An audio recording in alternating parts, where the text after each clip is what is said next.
Now today we're going to look at Daniel chapter 10. Daniel chapter 10 talks about the first part of Daniel's fourth vision. Daniel's fourth vision. The full details of the visions are recorded over 3 chapters. Chapters 10, 11, and 12. Now, if you remember, Daniel's first vision, he saw 4 grotesque beasts, 10 horns on the 4th beast, and afterward, a little horn.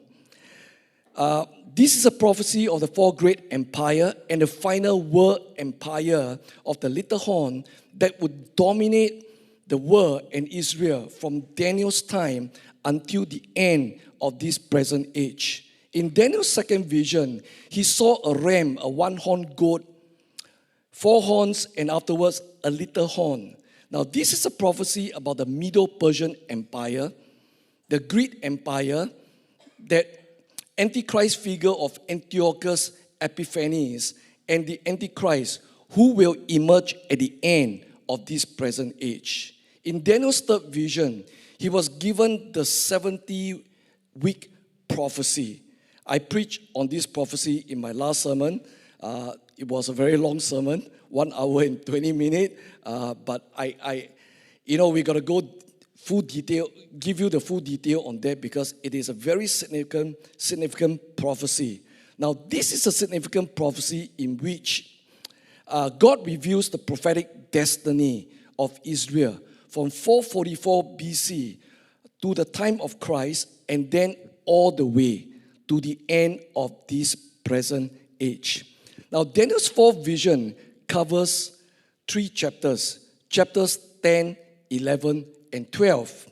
This vision gives a grand prophetic panorama of the events from the time of King Cyrus in 539 BC all the way to the end of this present age when Jesus will come to establish the kingdom of God. This fourth vision also gives more details concerning Daniel's second vision of the ram, the 1-horned goat, the 4 horns, and afterward the little horn. In other words, it gives more information of the Medo-Persian Empire, the Greek Empire, the Antichrist figure, Antiochus Epiphanes, and the Antichrist in the last 7 years of this present age. And that is why Daniel said that he understood the word, having received understanding in the vision. We'll read about that later as we go through the passage. If you remember, previously, he couldn't really understood the vision, the second vision that God had given to him. And he was frustrated, he was jaded, but then in this fourth vision, God gave him clarity by repeating some of the details and giving him more information concerning that second vision. Now, this fourth vision also reveals that Israel and the Jewish people will go through a lot of suffering going forward. But it ends well. It will end well with the comforting assurance of the resurrection of the dead and everlasting life for God's people. I said earlier that the fourth and final vision is recorded in 3 chapters, chapters 10, 11, and 12. So let me give you a broad overview of this vision over the 3 chapters. In chapter 10 to chapter 11, verse 1, we have the introduction about how Daniel received the vision. It was through an awesome-looking angel. And the angel also told him some very fascinating details concerning angelic warfare in the cosmic realm. Then the next section in chapter 11, verse 2, all the way to verse 35, deals with the immediate future from the time of the Medo-Persian Empire to the time of Antiochus Epiphanes of the Seleucid kingdom, which is an offshoot of the Greek Empire after the death of Alexander the Great. Then the next section from chapter 11, verse 2, chapter 11, verse 36 to chapter 12, verse 4, deals with the far future at the end of this present age. It has a fair bit of details about the characteristic of the Antichrist and his battles with his enemies. So we're going to get more details concerning the Antichrist. In the last segment of the vision, from Daniel chapter 12, verses 5 to 13, we have God's final message to Daniel. It contains some very important eschatological information concerning the end of time. Now let's read the text for today. We're going to read the entire of chapter 10. I know it is very long, but I think it's important that you read it so that I can unpack it over the next 55 minutes to 1 hour. Hopefully I can stop by 1 hour. All right. Now, chapter 10, Daniel chapter 10, verses 1 to 21. In the third year of King Cyrus of Persia, a word was revealed to Daniel, who was named Belteshazzar. The word was true, and it concerned a great conflict. He understood the word, having received understanding in the vision. At that time, I, Daniel, had been mourning for 3 weeks. I had eaten no rich food, no meat or wine had entered my mouth, and I had not anointed myself at all for the full 3 weeks. On the 24th day of the first month, as I was standing on the bank of the great river, that is the Tigris, I looked up and saw a man clothed in linen, with a belt of gold from Euphrates around his waist. His body was like beryl, his face like lightning, his eyes like flaming torches, his arms and legs like the gleam of burnished bronze, and the sound of his words like the roar of a multitude. I, Daniel, saw the vision. The people who were with me did not see the vision, though a great trembling fell upon them, and they fled and hid themselves. So I was left alone to see this great vision. My strength left me, and my complexion grew deathly pale, and I retained no strength. Then I heard the sound of his words, and when I heard the sound of his words, I fell into a trance, face to the ground. But then a hand touched me and roused me to my hands and knees. He said to me, Daniel, greatly beloved, pay attention to the words that I am going to speak to you. Stand on your feet, for I have now been sent to you. So, while he was speaking this word to me, I stood up, trembling. He said to me, do not fear, Daniel, for from the first day that you set your mind to gain understanding and to humble yourself before your God, your words have been heard, and I have come because of your words. But the prince of the kingdom of Persia opposed me 21 days. So Michael, one of the chief princes, came to help me, and I left him there with the prince of the kingdom of Persia. And I've come to help you understand what is to happen to your people at the end of days, for there is a further vision for those days. While he was speaking these words to me, I turned my face towards the ground, and I was speechless. Then one in human form touched my lips, and I opened my mouth to speak and say to the one who stood before me, my Lord, because of the vision, such pains have come upon me that I retain no strength. How can my Lord's servant talk with my Lord? For I am shaking. No strength remains in me, and no breath is left in me. Again, one in human form touched me and strengthened me. He said, do not fear, greatly beloved, you are safe. Be strong and courageous. When he spoke to me, I was strengthened and said, let my Lord speak, for you have strengthened me. Then he said, do you know why I've come to you? Now I must return to fight the prince of Persia, and when I'm through him, the prince of Greece will come. But I am to tell you what is inscribed in the book of truth. There is no one with me who contends against these princes except Michael, your prince.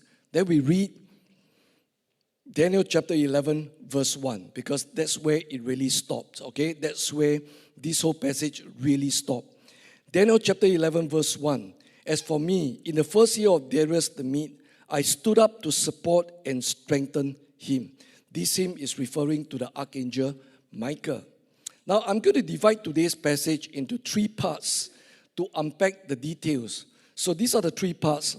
Part 1, Daniel's lifestyle of prayer and fasting. Second part, Daniel's encounter with the angel.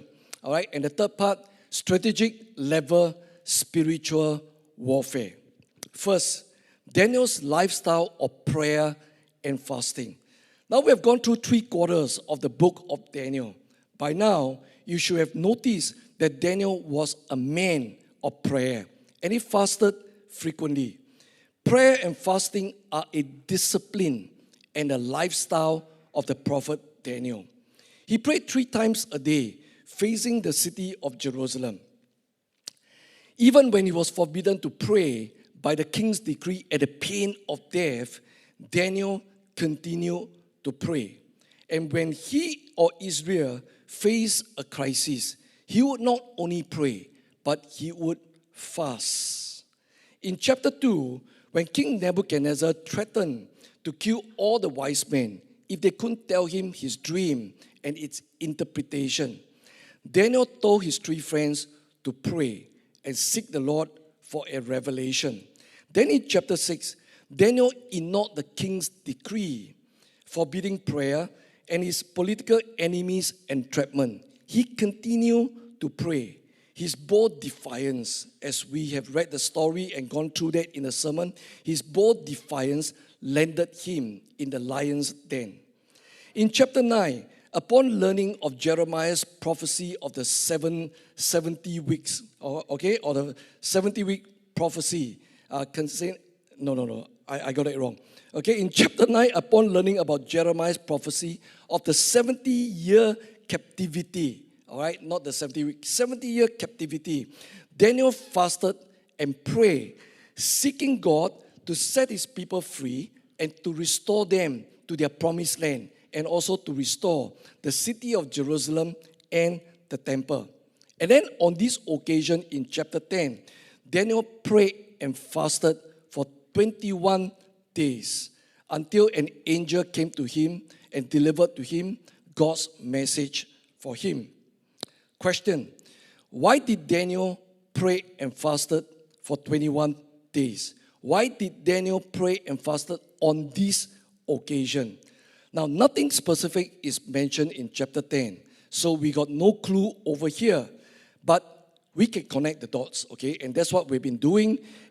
That's part of the reason why we, sometimes I labor to give you the dates and all that, all right? We can connect the dots here. As mentioned in verse 1, Daniel had this 4th vision on the 3rd year of King Cyrus. Now, if you remember, the first year of King Cyrus' reign over Babylon and vast swath of land in the Middle Persian Empire is 539 to 538 BC. And in this first year, the king or King Cyrus issued a decree permitting the Jews to go back to their promised land, okay, after their 70 years in captivity in Babylon. We read about that in Exodus chapter 1. Exodus chapter 1 verses 1 to 4. The Jews probably returned 1 to 1.5 years later. I mean, the king cannot be issuing the decree and immediately they return. Not possible, right? He issued the decree in a time when there's no email, no telephone, no internet and all that. It would take time for the decree to be disseminated in Babylon and across the Babylonian Empire where the Jews were living. And they also needed time to prepare themselves for the big move. It means that they returned to Jerusalem sometime in the 2nd or third year of King Cyrus' reign. Fair enough. First year the decree was given. All right, they returned sometime in the second or third year of King Cyrus.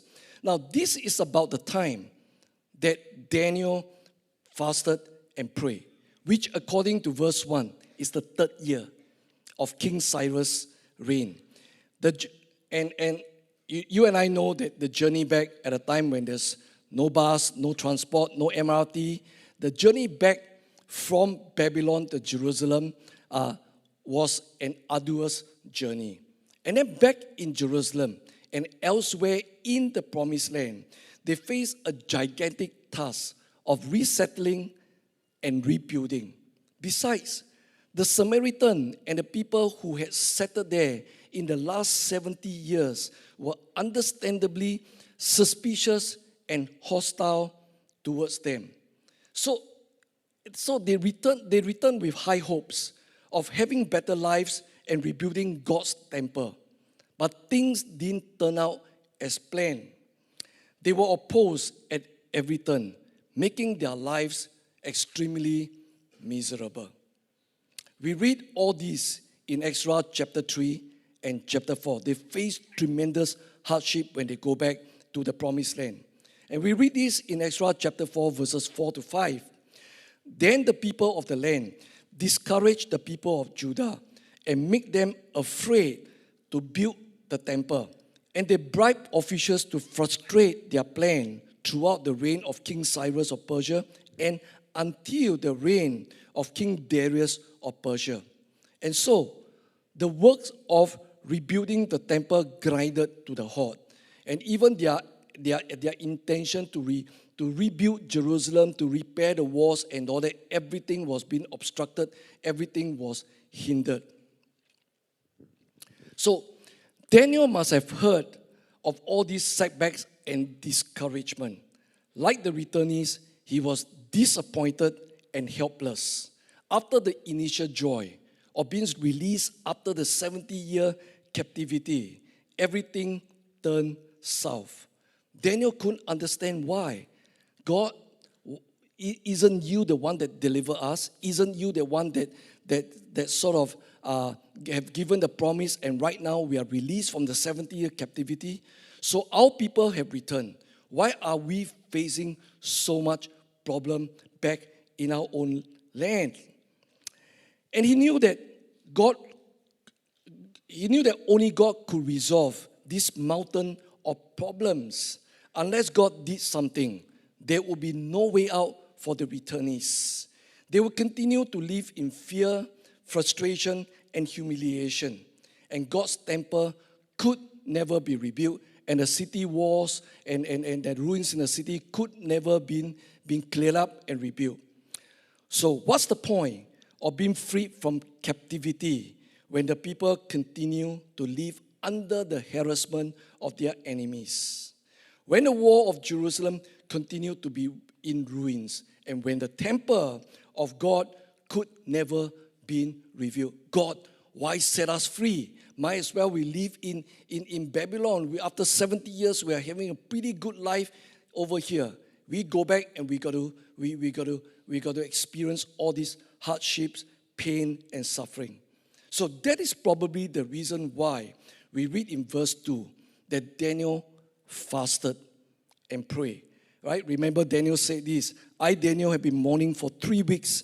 I had eaten no rich food, no meat or wine had entered my mouth, and I had not anointed myself at all for the full 3 weeks. So this is not a complete fast. Okay, that's why we say Daniel's fast is a fast where they eat simple food, the basic necessity, water and vegetables, and maybe for them, bread. For us, rice. That is the Daniel kind of fast. Daniel carried the burden of Israel and his people, and he cared deeply enough to intercede for them. And that is why God gave him this prophetic vision in chapter 10 and the 70-week vision or prophecy in chapter 9. Okay, God gave Daniel these prophecies in order to assure him that God was in control and that he would always be watching over his people. He had a plan for Israel, and they will be fine at the end. Okay, but from the benefit of hindsight, historical hindsight, we know that the end is very, very far away. From that time to the end is 2,000 over years. That is a long, long time. So, first, Daniel's lifestyle of prayer and fasting. Second, Daniel's encounter with the angel. Daniel prayed, and so God sent an angel to carry his message and revelations to Daniel. Daniel gave quite a fair bit of description, quite a detailed description of the angel. He looks like a man, but he's definitely not a man. He certainly looks awesome and glorious. Okay, let's read verses 5 and 6 of Daniel 10 again. I looked up and saw a man clothed in linen, with a belt of gold from Euphrates around his waist. His body was like beryl, his face like lightning, his eyes like flaming torches, his arms and legs like the gleam of burnished bronze, and the sound of his words like the roar of a multitude. A pretty majestic figure. Okay, very majestic, very dazzling, very glorious.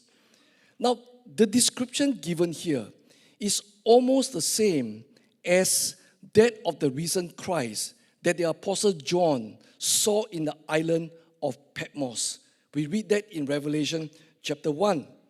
That is the reason why some Bible scholars and expositors believe that this man in linen is not an angel.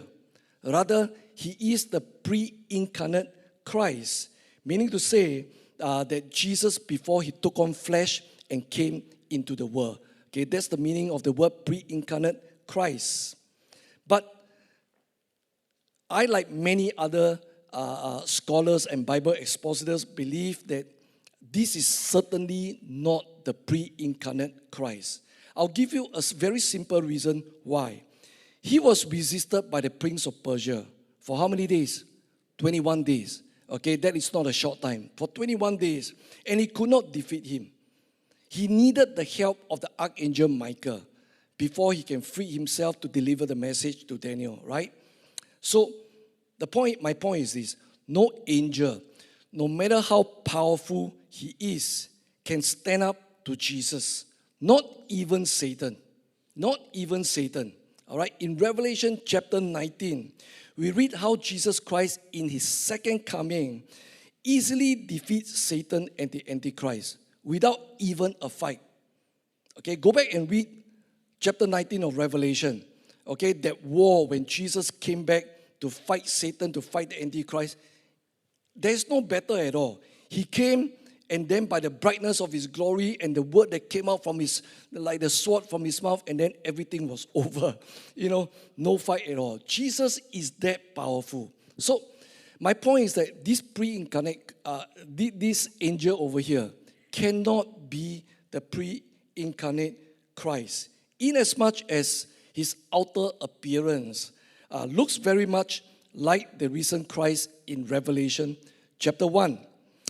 He's probably a high-ranking angel, considering his awesome appearance and his very powerful aura, his very powerful presence. Okay, understand that angels also have hierarchies. Okay, this is a very powerful angel, very high up in the hierarchy of the in the angelic organization. Now, Daniel talked a fair bit about his reaction to the presence of this angel. Okay, we read through the passage, you realize that he keep repeating his experience when meeting the angel. A holy fear came upon the people who were with Daniel by the Tigris River. While they could not see the vision, they could sense an overwhelming supernatural presence coming upon them. It was so overpowering that they trembled with fear. They were physically shaking and trembling with fear. They fled the scene and hid themselves. They were terrified. They were terrified by the holy presence of this angel. And for Daniel, he could feel that his strength left him. He became weak in his body, and the color of his whole body turned pale. Okay, the way I read it is that not just his face turned pale, but the color of his skin, of the entire body, also turned deathly pale. Immediately, Daniel fell into a trance, and he fell prostrate on the floor with his face to the ground. It seems that he collapsed like a ton of bricks. Upon seeing the angel, he just collapsed down, went prostrate, face flat on the ground. He felt so weak that he could barely breathe and he could barely speak. He was trembling and shaking throughout. Daniel also complained about pain. Now, this is very unusual. Daniel complained about pain. It was not the normal kind of pain. The Hebrew word that is used to describe this pain here is the pain that women experience when they were giving birth. It's the pain of birth pains. That means the pain is excruciating. All right? The pain is excruciating. So, fear, weakness, breathlessness, trembling, shaking, and excruciating pain. That is what Daniel experienced in the presence of this holy angel. It was almost impossible for Daniel to receive the word and revelations that the angel came to deliver. 3 times, the angel had to touch him, laying of hands, had to touch him to strengthen him before Daniel could just wake up from like semi-consciousness and get up and have enough strength to focus on the angel and to listen to what he had to say. My question is this: is this kind of reaction to a powerful supernatural presence normal? Is this kind of reaction to a powerful supernatural presence normal? Is it normal? Well, I believe it is. I believe it is. Our mortal and sinful body cannot stand the holy presence of God, or for the matter, the presence of God's holy angels. Understand that his holy angels spend a lot of time in the presence of God. Okay, so the glory, the resplendence, and everything rubs onto the angels. And that is why the Bible says that we cannot see God and live. And without holiness, we cannot see God. Something like that happened at the dedication of the temple built by Solomon. I'm going to read you 2 passages. 2 Chronicles chapter 7, verses 1 and 2. When Solomon had ended his prayer, this is a prayer of dedication, fire came down from heaven and consumed the burnt offering and the sacrifices. And the glory of the Lord filled the temple. The priests could not enter the house of the Lord. Why? Because the glory of the Lord filled the Lord's house. Okay, give you another perspective of the same event from the book of Kings, 1 Kings, chapter 8, verses 10 to 11. And when the priests came out of the holy place, a cloud filled the house of the Lord, so that the priests could not stand to minister because of the cloud.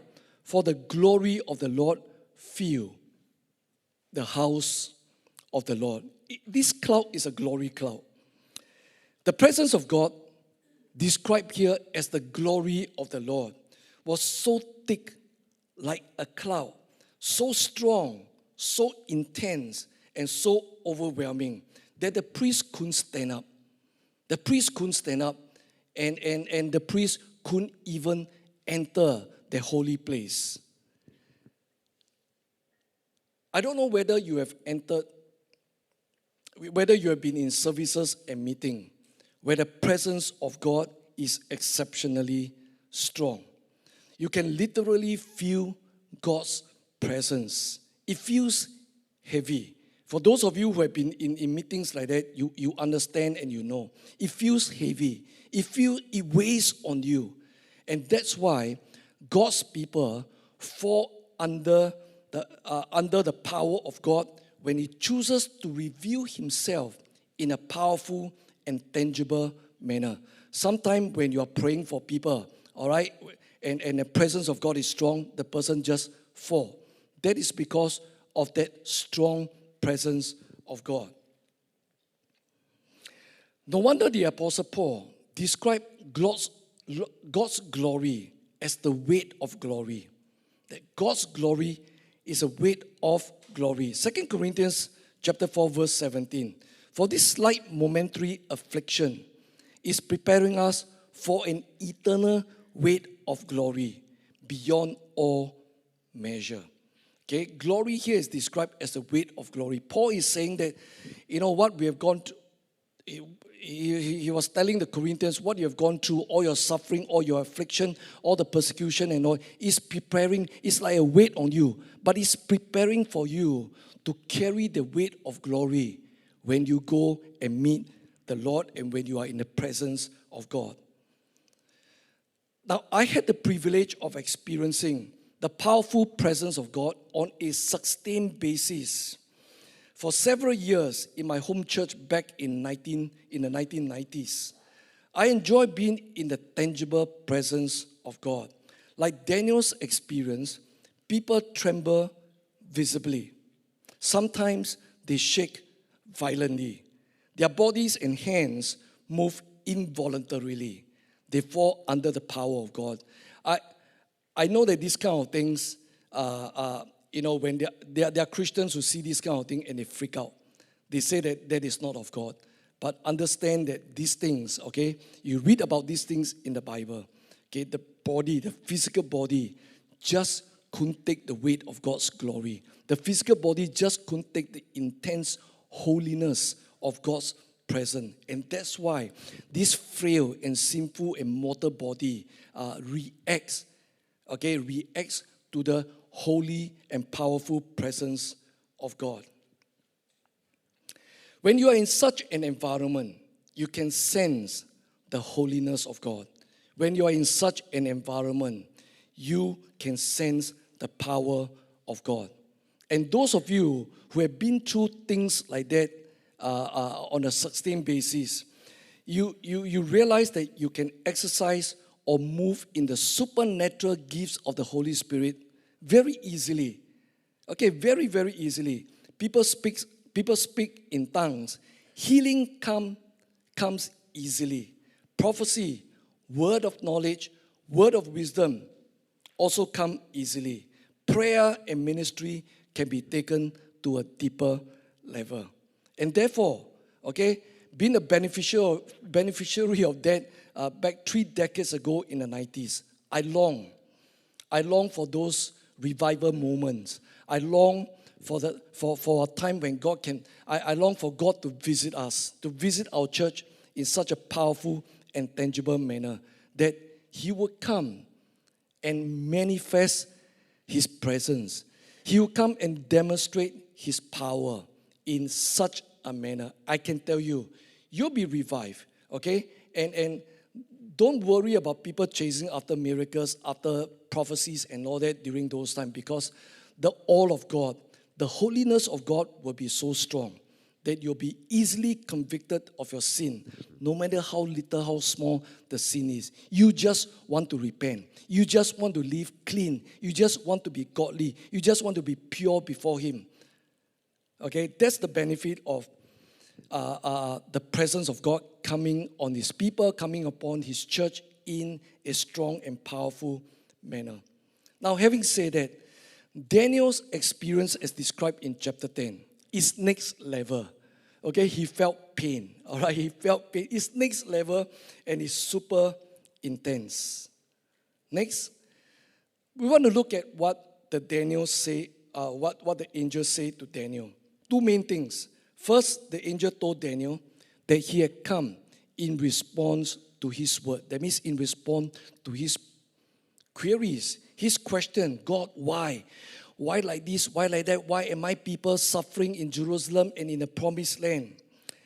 So we look at verse 12 of chapter 10 again.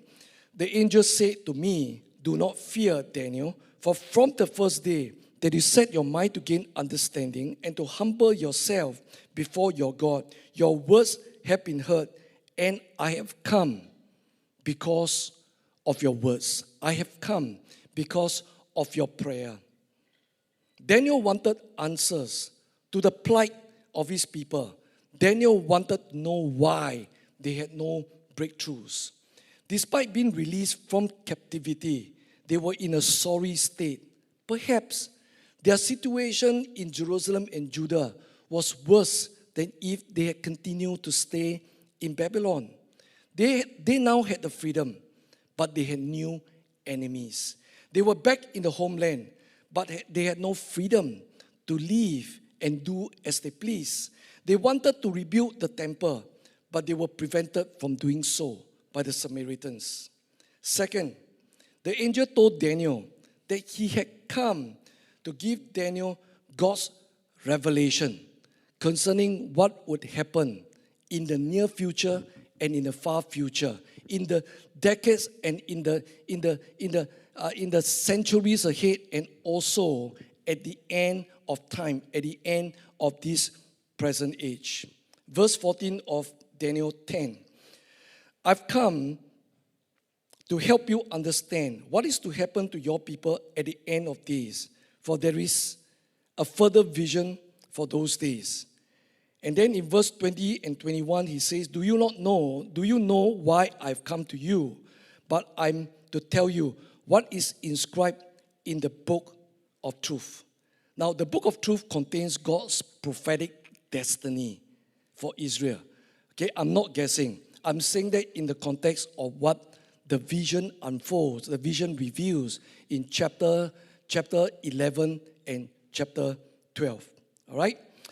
Now, besides telling Daniel the two purposes of his visit, the angel also disclosed to Daniel his fascinating encounter with the prince of Persia. He talks about the prince of Persia. From the first day when Daniel prayed, God immediately sent the angel to bring his response to Daniel. But listen to what the angel said to Daniel. Verses 12 to 14. He said to me, the angel said to Daniel, do not fear, Daniel, for from the first day that you set your mind to gain understanding and to humble yourself before your God, your words have been heard, and I've come because of your words. But the prince of the kingdom of Persia opposed me 21 days. So Micah, one of the chief princes, came to help me, and I left him there with the prince of the kingdom of Persia. And I've come to help you understand what is to happen to your people at the end of days, for there is a further vision for those days.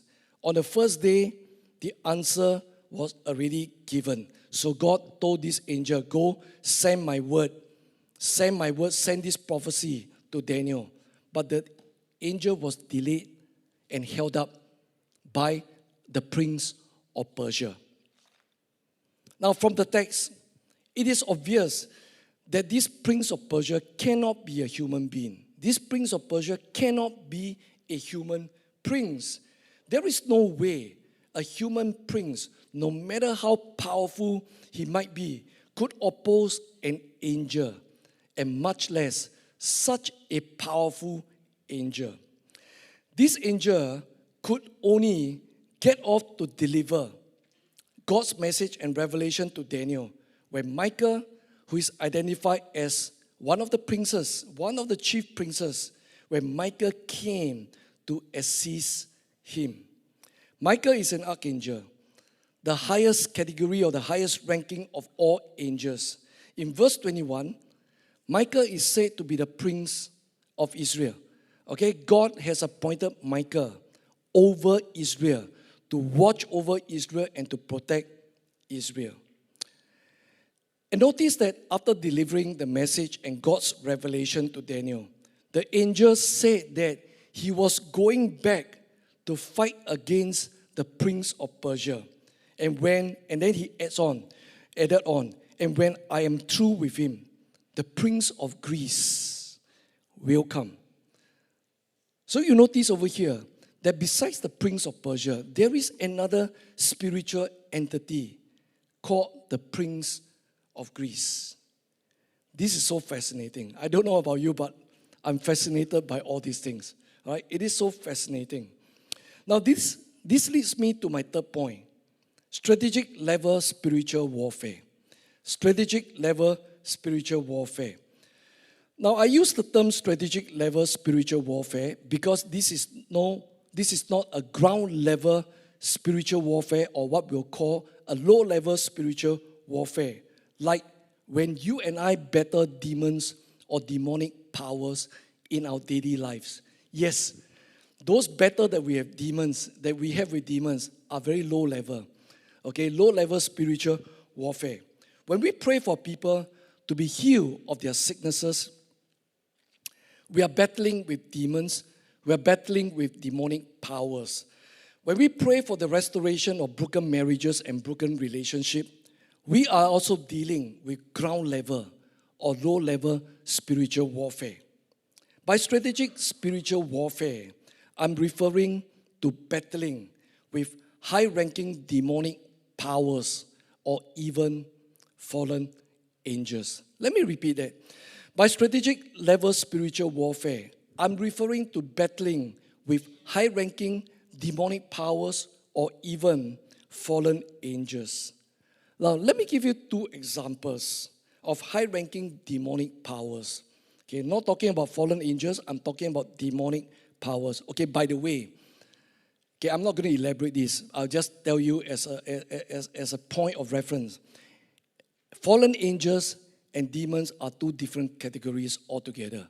Okay, there's a biblical theology to this. Fallen angels and demons are two categories. Fallen angels are angels that have disobeyed God at three different times. Okay, throughout eternity and when the earth and humanity were created. Demons are the disembodied spirit of the Nephilims, the giants. You know the giants? Okay, they were the offspring of angels, for the fallen angels and human beings, the Nephilim, the giants. And when they die, all right, their spirit goes nowhere. They loiter around, they float around.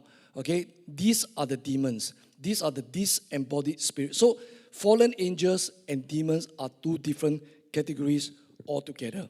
So, let me give you two examples of high-ranking demonic powers. So, demons also have different ranking, right? 1 Thessalonians chapter 2, verse 18. This is what Paul is saying. For we wanted to come to you. Certainly, I, Paul, wanted to come again and again. But Satan blocked our way. Paul said that he was blocked by Satan from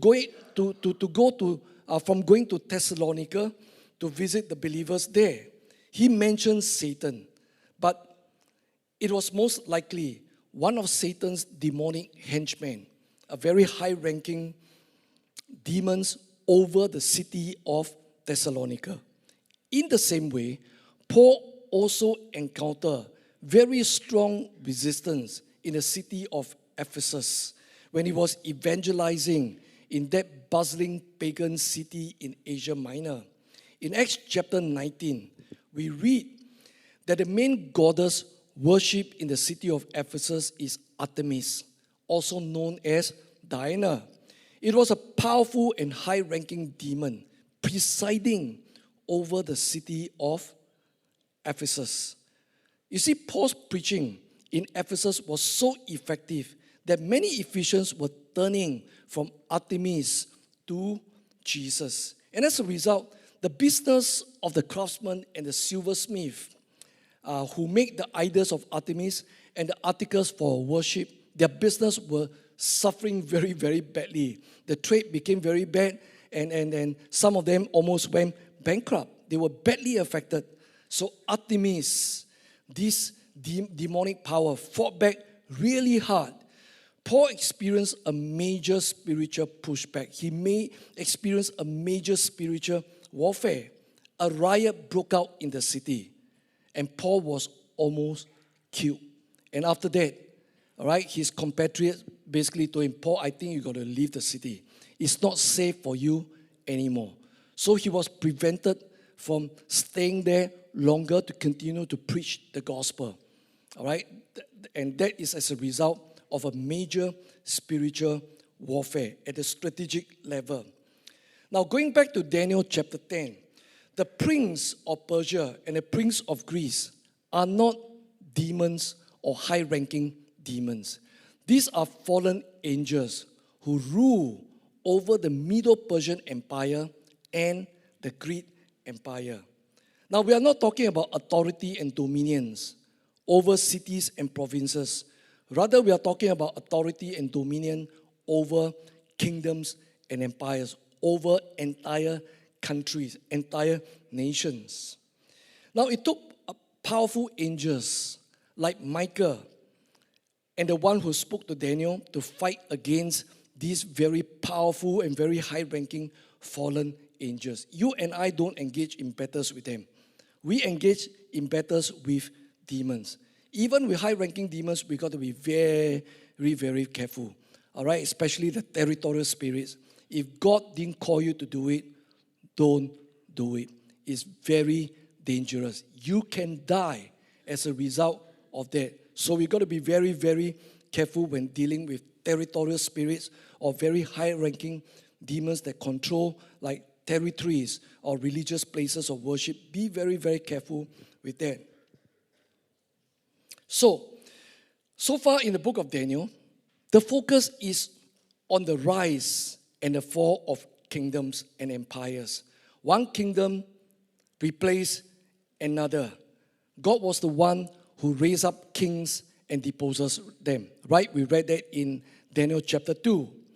Only humans were involved. All the while, until now, only humans were involved. Human kings, princes, court officials, and all that were involved. This is the first time the veil is pulled back and we are given a peek into the cosmic realm. We are given a peek into the heavenly realm. When kingdoms and empires fight and clash, it is not just the kings and their armies that are fighting. There are supernatural forces fighting in the heavenly realm. There are supernatural forces fighting in the heavenly realm. Know that these wars in the heavenlies determine the outcome of the wars fought in the natural realm. This is a spiritual principle that we'll do well to remember. Okay, the wars in the heavenlies determine the outcome of the wars in the natural realm. And that's why prayer and fasting are important, even critical. Imagine if Daniel didn't persist in fasting and prayer for 21 days. Keep pushing, keep persisting for 21 days. I think the angel might not make it to deliver God's message and the revelations to Daniel. Maybe. I think he won't make it. Remember the story of Israel fighting the Amalekites when they came out of Egypt. Joshua and the Israelites were fighting the battles in the plain, while Moses and Aaron and Hur were up in the hills overlooking the battlefield. Every time Moses' arms were raised, Israel prevailed. But every time Moses' arms were lowered because he was tired, the Amalekites were winning the battle. Okay, remember the story? Okay, it's a story I think most of us are familiar with. What are the lessons here? 2 lessons. First, the battle is won or lost in the heavenly realm. The battle is won or lost in the heavenly realm. Second, victory or defeat is dependent upon prayer. Victory or defeat is dependent upon prayer. So these are important principles, and that is the reason why prayer and fasting is so very important. Now, you might be wondering, we have said a lot, I've said a lot. You might be wondering, what exactly did Michael and the angel in linen were fighting over against the prince of Persia and the prince of Greece? What were they fighting over? You know, just unhappy with one another, don't like their faces, and so they fight Is it something like that? I don't think so, right? Okay, there's something more to it. They were fighting to protect Israel. They were fighting to protect Israel so that Israel could prevail to fulfill God's destiny for her. They were fighting to protect Israel so that Israel could prevail to fulfill God's destiny for her. Notice what the angel told Daniel in verse 20. Daniel 10, verse 20. Now I must return to fight against the prince of Persia. And when I am through with him, the prince of Greece will come. What does it tell you? The battle to protect Israel is continuous. Even until today. The battle to protect Israel is continuous. Michael and his angels must keep fighting until God's destiny, until God's prophetic destiny and redemptive plan for the nation are completely fulfilled. And that will not happen until the end of this present age. The battle with the prince of Persia would continue for 2 centuries. Okay, going from 539 BC to 331 BC. Why did I give the dates here? These dates here? Because that's how long the Middle Persian Empire lasted. All right, so they would have to continue to fight for the next 200 years. The battle will include the decisions and relationships pertaining to the Jewish people with the kings and officials of the Middle Persian Empire. They include the events that we are familiar with. Give you an example. The return of the Jews from the 70-year captivity in Babylon. The rebuilding of the temple. The deliverance of the Jewish people during the time of Queen Esther. All right, remember the time when they want to annihilate all the Jewish people. You got to do with this. And the permission for Ezra and Nehemiah to return to Jerusalem. And the restoration of the wall and the city of Jerusalem. And then after Persia, another empire will rise. Another empire that is against Israel would rise. And we know that that is the kingdom or the empire of Greece. The angel clothed in linen anticipated a future battle with the prince of Greece. Michael and him would have to fight the prince of Greece to keep Israel safe. And we know, all right, we have learned that in the previous sermon. We know the big battle in 167 to 164 BC when they would have to where they have to fight. Antiochus Epiphanes, the abomination of desolation, desecrated God's temple, and he tried to annihilate the Jewish people. He tried to destroy Israel. When we read the text for today, I included Daniel chapter 11, verse 1.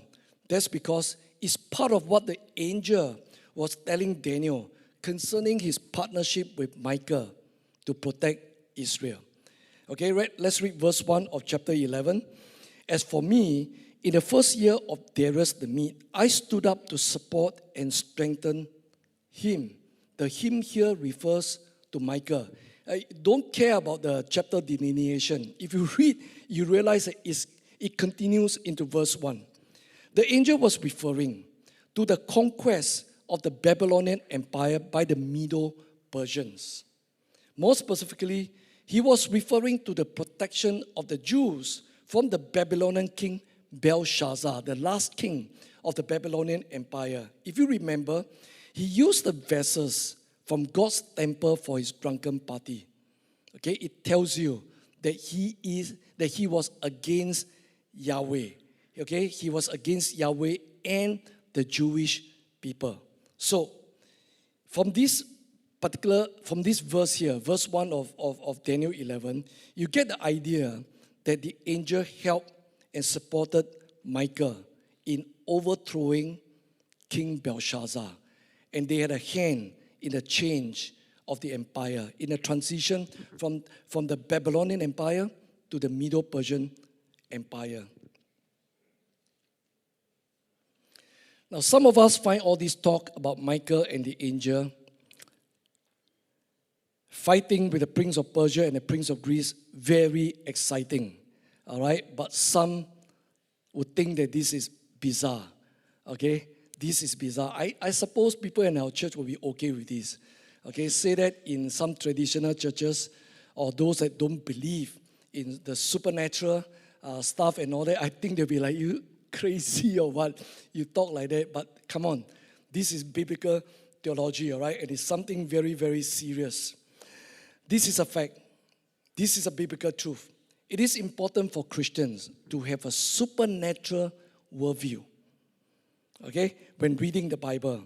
Otherwise, you will not have a good understanding of certain Bible truth. If you cut off that part, all the supernatural parts of it, you don't understand a lot of things in the Bible. Okay, so it's important for us to have that supernatural mindset. And by the way, all these are not Old Testament talk.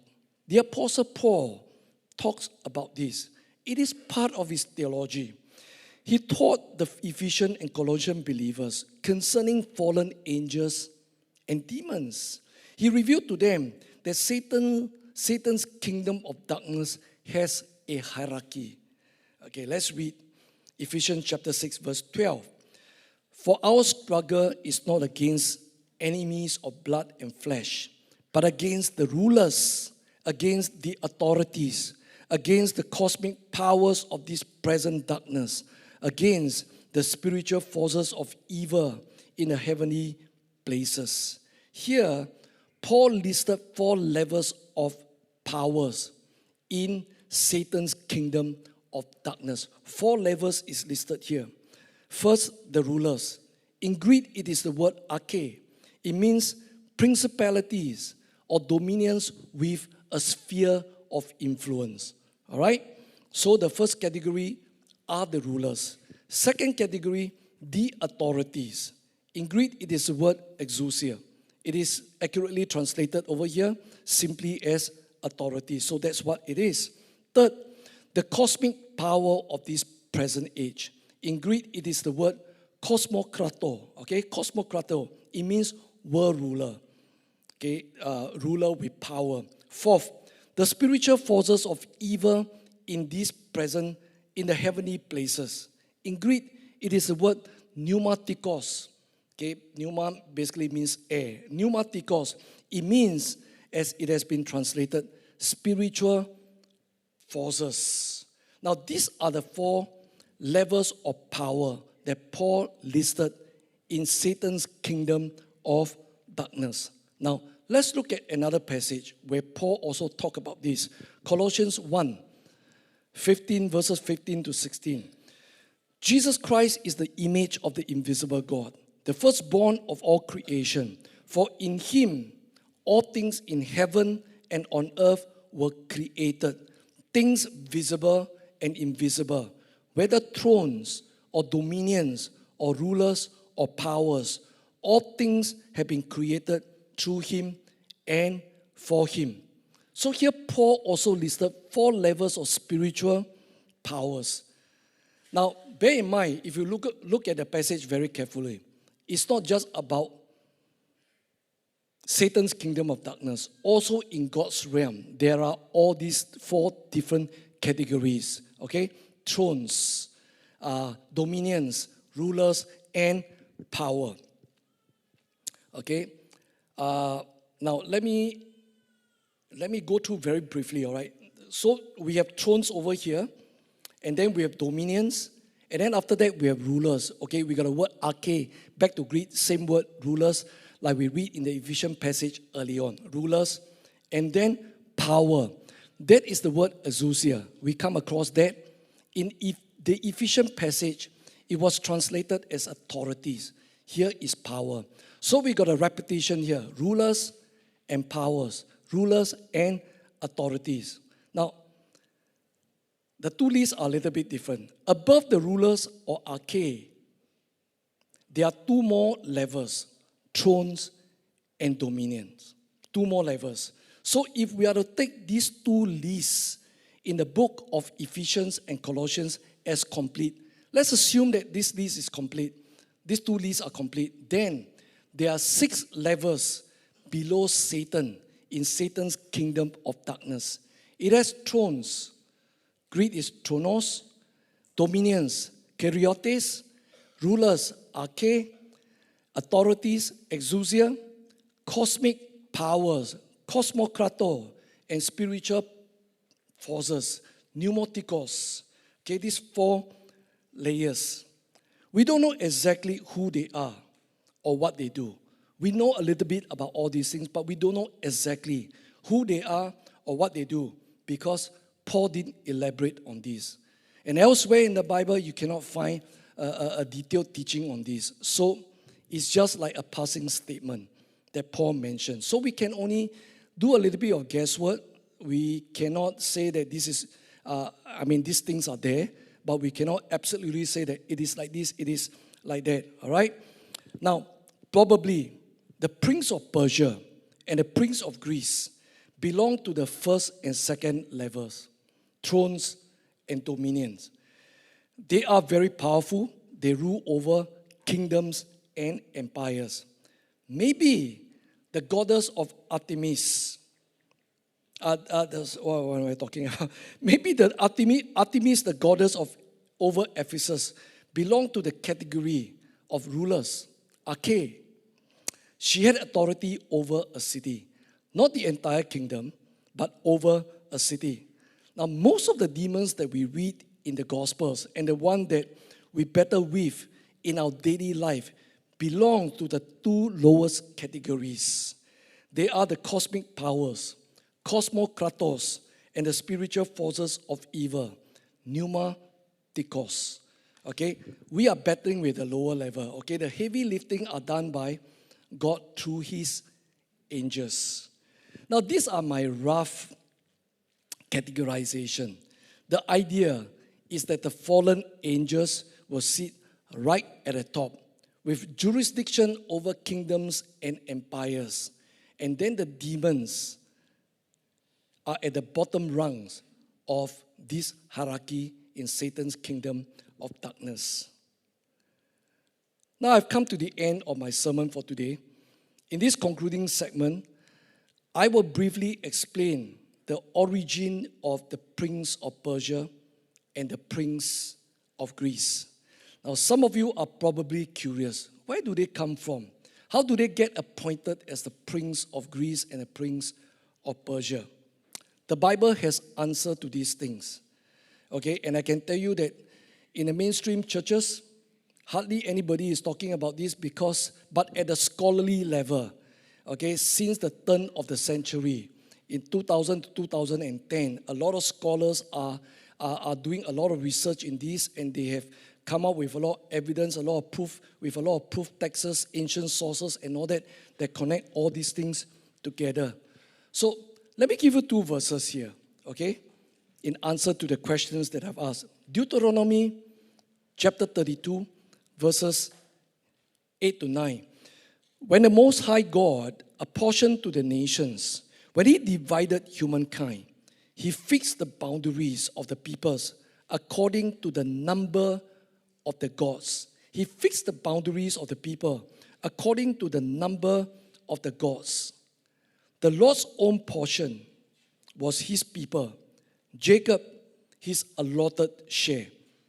Now, I want to read this from the English Standard Version or the ESV. Same verses. When the Most High gave the nations their inheritance, when He divided mankind, He fixed the borders of the peoples according to the number of the sons of God. But the Lord's portion is His people, Jacob, His allotted heritage. Now, in a nutshell, Moses is talking about God apportioning and dividing His people, dividing peoples into nations, and afterwards appointing gods or the sons of God to rule over these nations. Now, the God or the sons of God mentioned here, I'm not going to elaborate, but these are referring to high-ranking angels. They are not just angels, but they are high-ranking angels. Now, understand that these 2 verses that I've read, if you look at them very carefully, this is the language of Genesis chapter 11 and chapter 12. It clearly refers to what happened in the aftermath of the Tower of Babel incident. After humankind rebelled against the Most High God and rejected his rule over them at the Tower of Babel, God confused the people's language and divided them into nations, or he divided them into different people groups. Then he appointed the gods or the sons of God or some of these angels to rule over these nations. That is what is meant by the phrase, he fixed the boundaries of the people according to the number of the gods. In other words, when the people rejected God, God also rejected them. God gave them over to the gods or the sons of God. These are the fallen angels. The prince of Persia and the prince of Greece belong to this category of angels who are appointed to rule over nations. So it's a category of very high-ranking fallen angels.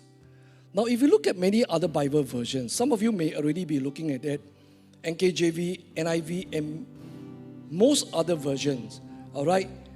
You will read like that, that God fixed the boundary of the peoples according to the number of the sons of Israel or the children of Israel, instead of according to the number of gods or the sons of God. It makes a world of a difference. All right? It makes a world of a difference. Only the RSV and the ESV get it right. All the other translation get it wrong. I say that very categorically. All the other translation get it wrong. I'll give you two reasons. There are several reasons, but I'll give you two important reasons for that. The first reason, Israel as a nation at that time had not existed yet. After the Tower of Babel incident, Israel had not existed yet.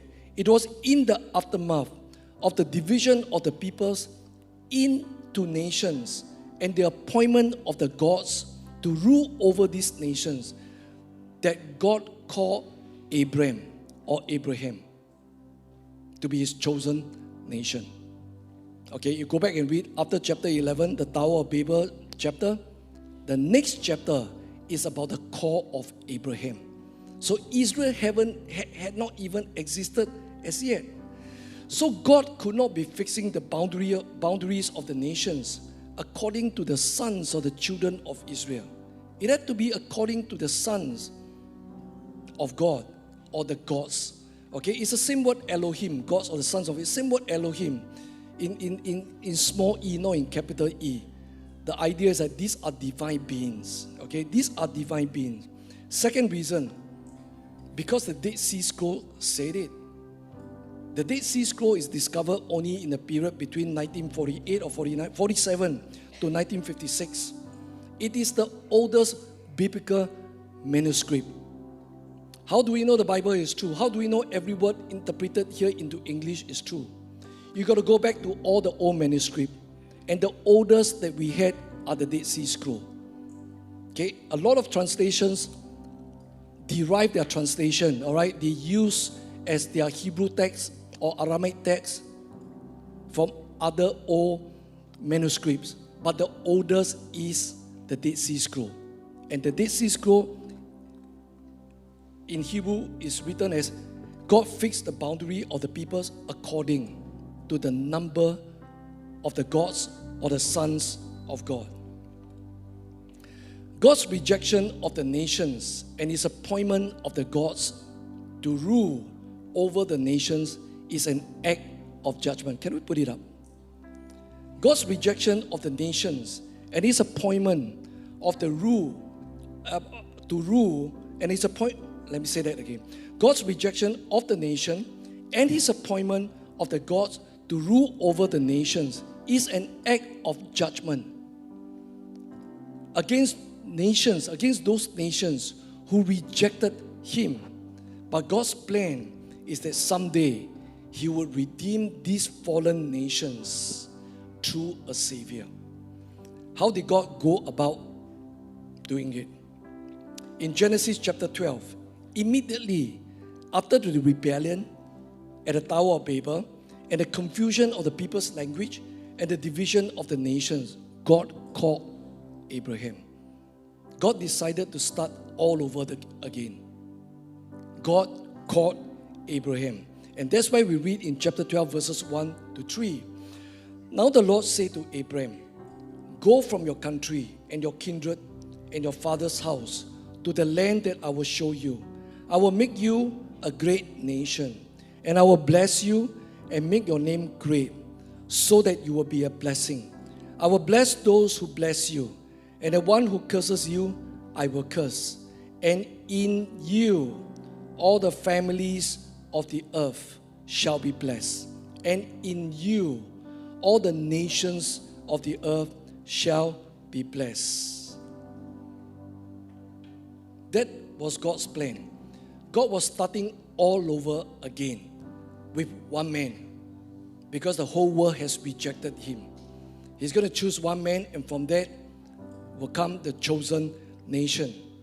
And that's why the Deuteronomy 32 verses 8 to 9 passage ends with these words.